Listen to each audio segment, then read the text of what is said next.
Hi, Kaylee and Michaela. I wanted to start off by saying your presentation was wonderful. I loved all the colors involved. I loved that there was a limited amount of things on the slide so I could really focus on the topic on each of them without, jumping around and reading too many ideas at once. It was all condensed and concise, and it was super easy to follow, super easy to learn from. Like I've said in a couple other videos, it's a lot better than the word vomit we get in our textbooks. So I really do appreciate that. It's a lot easier to read and understand your presentation versus the chunk that is in the textbook, and it's just a lot of jumping around in here. Um, but moving on from that, it's definitely a weird topic to have to learn in nursing school, adolescence. Substance abuse and misuse, and it in our textbook it goes as young as the age of 12. It's sad that we're having to learn these things, but it's also super important that we do because it is a very prevalent issue. And I think the textbook says only about 22% of students aged 12 to 17 report binge drinking. That's 22% is still a huge number.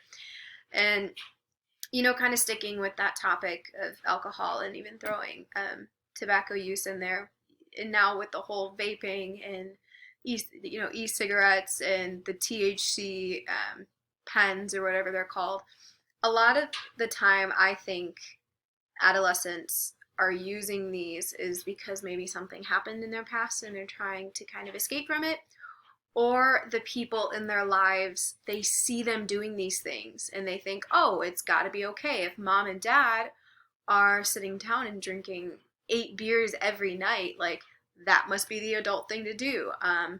My mom smokes cigarettes, so it really can't be that bad of a thing. And I don't know if this is misjudgment or naive of me to say, but I really don't think kids as young as 12 can really understand the long-term effects that binge drinking, smoking tobacco, vaping, doing cocaine, LSD, any of these things, they don't really comprehend the long-term effects that these can have on them.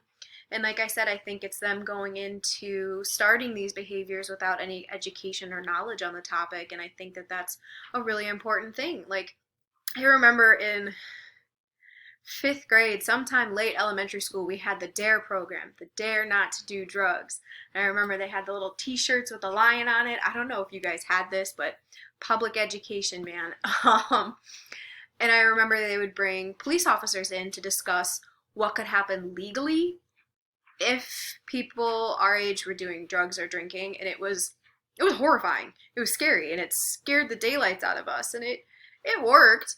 But I also think it was more of a fear-based intervention, like I was saying, and it didn't come with any actual educational basis to it. It didn't say, smoking can cause lung cancer, it can cause heart failure, it can cause all of these problems in your body, so please, for the love of God, do not do this.